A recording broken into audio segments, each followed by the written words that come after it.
Morning बच्चों, SVM senior secondary school की online classes में आपका स्वागत है। कक्षा 6 हमारा छठा लेसन चल रहा था पार नज़र के। ठीक है, आधा लेसन हमने पढ़ लिया था। छोटा बच्चा था, ठीक है, उसके पिताजी नीचे भूमि से जाकर ऊपर कहीं काम जाते थे, ये पढ़ा था। तो उसके आगे हम पढ़ेंगे। क्या सचमुच अंतरिक्ष यान होगा? कहाँ से आ रहा होगा? सौर मंडल में हमारी धरती के अलावा और कौन से ग्रह हैं जिस पर जीवों का अस्तित्व है? कैसे हो सकता है, और अगर होगा भी तो क्या इतनी प्रगति कर चुका होगा कि अंतरिक्ष यान छोड़ सके? अब हमने देखा था कि उस बच्चे के पिता जब काम पे गए तो उन्होंने देखा कंट्रोल रूम में कि कोई बिंदु सा दिखाई दे रहा है जो कि उनके ग्रह की तरफ आ रहा था। तो उन्होंने सोचा कि ये क्या है, क्या यह अंतरिक्ष यान है? अगर अंतरिक्ष यान है तो यह कहाँ से आ रहा है? सौर मंडल में हमारी धरती के अलावा और कौन सा ग्रह है जिसने इतना विकास कर लिया जो अंतरिक्ष यान को छोड़ सके? वैसे तो हमारे पूर्वजों ने भी अंतरिक्ष यानों उपग्रहों का प्रयोग किया था, मगर अब हमारे लिए यह असंभव है। उसके लिए आवश्यक मात्रा में ऊर्जा हो तो काश इस नए मेहमान को नज़दीक से देखा जा सकता है। हाँ, अगर वह इसी तरफ आ रहा होगा तो यह संभव हो सकेगा। देखें क्या बोल रहे हैं कि ऐसा नहीं हो सकता कि कोई अंतरिक्ष यान हमारी तरफ आ जाए। चलो, अगर कोई आ भी रहा है तो इसको नज़दीक से देखेंगे। अब अंतरिक्ष यान से एक यांत्रिक हाथ बाहर निकला। हर पल उसकी लंबाई बढ़ती जा रही थी। छोटू के पापा ने अवलोकन जारी रखा, मतलब उसको देखना जारी रखा।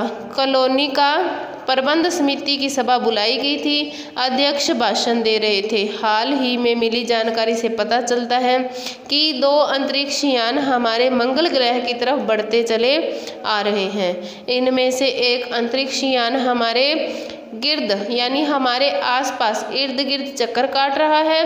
कंप्यूटर के अनुसार ये अंतरिक्ष यान नज़दीक के किसी ग्रह से छोड़े गए हैं। ऐसी हालत में हमें क्या करना चाहिए? इसकी कोई सुनिश्चित योजना बनानी जरूरी है। नंबर 1, आपका क्या ख्याल है? मतलब कि हॉल में मीटिंग बुलाएगी, सभी को बोला गया कि आप अपनी अपनी राय दो कि जो हमारी तरफ अंतरिक्ष यान आ रहा है इसको हम कैसे करें। ठीक है, कॉलोनी की सुरक्षा की पूरी जिम्मेदारी नंबर 1 पर थी। उन्होंने कुछ कागज समेटते हुए बोलना आरंभ किया।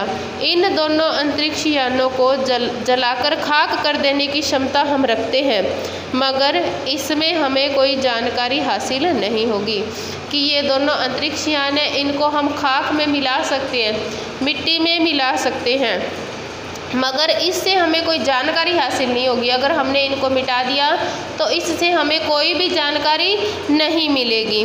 अंतरिक्ष यान बेकार ज़मीन पर उतरने पर मजबूर कर देने वाले यंत्र हमारे पास नहीं है कि ना तो हम इसको मिट्टी में मिला सकते हैं, जला सकते हैं, ना ही इसको मजबूर करके धरती पर उतार सकते हैं, क्योंकि इसके लिए हमारे पास कोई साधन नहीं है। ज़मीन हालांकि ये अंतरिक्ष यान खुद ब खुद ज़मीन पर उतरते हैं तो इन्हें बेकार कर देने की क्षमता हम में अवश्य है कि ये अगर ज़मीन पर स्वयं आ जाए तो हम इसको नष्ट कर देंगे। मेरी जानकारी के अनुसार इन अंतरिक्ष यानों से सिर्फ यंत्र हैं, किसी तरह के जीव इसमें सवार नहीं है। नंबर 1 की बात सही लगती है। नंबर 2, एक वैज्ञानिक बोले। उस कॉलोनी में तरह तरह के वैज्ञानिक हैं जिनको नंबर दे रखे हैं, नंबर 1, नंबर 2, नंबर 3। ठीक है, वे बोले हालांकि यंत्रों को बेकार कर देने में भी खतरा है। इनके बेकार होते ही दूसरे ग्रह के लोग हमारे बारे में जान जाएंगे, इसलिए मेरी राय में सिर्फ अवलोकन करते रहना चाहिए कि अगर हमने इसको नष्ट कर दिया तो दूसरे ग्रह हमारे बारे में जानकारी प्राप्त कर लेंगे।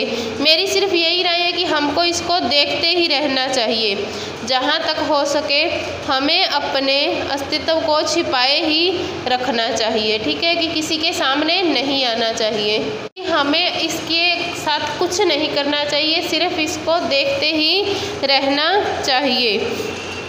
जहाँ तक हो सके हमें अपने अस्तित्व को छिपाए ही रखना चाहिए, क्योंकि हो सकता है जिन लोगों ने अंतरिक्ष यान भेजे हैं वे कल को इनसे भी बड़े अंतरिक्ष यान भेजें, कि अगर हम सामने आ गए तो जो हमारे दुश्मन हैं वह इससे बड़े अंतरिक्ष यान भी हमारे ऊपर हमला करने के लिए भेज सकते हैं। हमें यहाँ का प्रबंध कुछ इस तरह रखना चाहिए जिससे इन यंत्रों को गलतफहमी हो जाए कि ज़मीन पर कोई चीज़ इतनी महत्वपूर्ण नहीं है जिससे वे लाभ उठा सकें। अध्यक्ष महोदय से मैं यह दरख्वास्त करता हूँ कि इस तरह का प्रबंध हमारे किया जाए। नंबर 3, सामाजिक व्यवस्था का काम देखते थे। क्या बोलते कि हमें इनके सामने नहीं आना चाहिए, हमें छिपकर रहना चाहिए। उनकी बात के जवाब में कुछ अध्यक्ष बोलने ही जा रहे थे कि फ़ोन की घंटी बजी। अध्यक्ष ने फ़ोन उठाया। 1 मिनट बाद सभा को संबोधित करते हुए उन्होंने कहा, भाइयों, अंतरिक्ष यान क्रमांक 1 हमारी ज़मीन पर उतर चुका है, कि जो हमने अंतरिक्ष यान देखा था वो हमारी ज़मीन पर आ गया है। वह दिन छोटू के लिए बड़ा ही महत्वपूर्ण दिन था। पापा उसे कंट्रोल रूम ले गए थे। यहाँ से अंतरिक्ष यान क्रमांक साफ नज़र आ रहा था। कैसा अजीब लग रहा है यहाँ। अंदर कौन होगा पापा? छोटू ने पूछा। अभी बताया नहीं जा सकता, दूर से ही उसका निरीक्षण जारी है। उस पर बराबर हमारा ध्यान है, उसके हर अंग पर हमारा नियंत्रण है। वक्त आने पर हम अगला कदम उठाएंगे, छोटू के पापा ने बताया।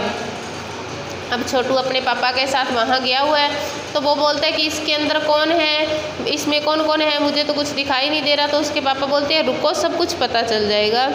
छोटू को एक कंसोल दिखाया गया जिस पर कई बटन थे। अब अंतरिक्ष यान से एक यांत्रिक हाथ बाहर निकला। हर पल उसकी लंबाई बढ़ती ही जा रही थी। वह शायद ज़मीन पर पहुंचकर मिट्टी उकेर लेना चाहता था, यानी मिट्टी को खोदना चाहता था। सब लोग स्क्रीन पर दिखाई दे रहे अंतरिक्ष यान की इस हरकत को ध्यान से देख रहे थे, सिवा एक के। उसका ध्यान कहीं और ही था। कौन था? वो था छोटू। छोटू का सारा ध्यान कंसोल पैनल पर। कंसोल का एक बटन दबाने की अपनी इच्छा को वह रोक नहीं पाया। वह लाल लाल बटन उससे बरबस अपनी ओर खींच रहा था। जो उसको कंसोल दिखाया गया था उस पर बटन लगे हुए थे, उस पर उसने लाल रंग के बटन को दबा दिया और सहसा खतरे की घंटी बजी। सबकी निगाहें कंसोल की तरफ मुड़ी। पापा ने छोटू को अपनी तरफ खींचते हुए एक झापड़ रसीद कर दिया और लाल बटन को पूर्व की स्थिति में ला रखा। मतलब कि छोटू ने बटन दबा दिया तो उसके पापा ने इसको चांटा लगा दिया, मगर उस तरफ अंतरिक्ष यान के यांत्रिक हाथ की हरकत सहसा रुक गई। यंत्र बेकार हो गया। ठीक है। उधर पृथ्वी पर national aeronautics and space administration यानी नासा द्वारा प्रस्तुत वक्तव्य ने सबका ध्यान अपनी ओर आकर्षित कर लिया।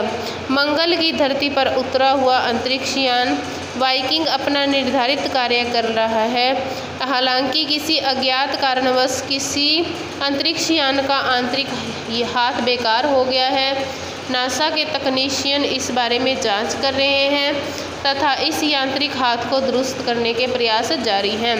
जो ये था अंतरिक्ष यान, यह नासा से आया था। छोटू के बटन दबाने के कारण उसका हाथ खराब हो गया था। ठीक है। तो क्या हुआ कि इस अंतरिक्ष यान के हाथ को दोबारा सही किया गया।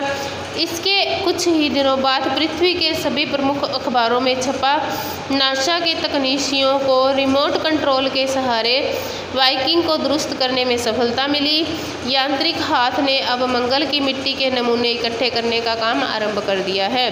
पृथ्वी के वैज्ञानिक मंगल की इस मिट्टी का अध्ययन करने के लिए बड़े उत्सुक थे। उन्हें उम्मीद थी कि इस मिट्टी का अध्ययन से पता लगाया जा सकेगा कि क्या मंगल ग्रह पर भी पृथ्वी की तरह जीव की सृष्टि का अस्तित्व है। यह प्रश्न आज भी रहस्य है। जो अंतरिक्ष यान आ रहा था वो मंगल ग्रह से आया था। क्यों आया था? कि जानने के लिए कि यहाँ पर जीवन संभव है या नहीं। इसलिए तो ये लेसन कंप्लीट हुआ। आप इसके क्वेश्चन आंसर नोटबुक में कर लेना। ठीक है।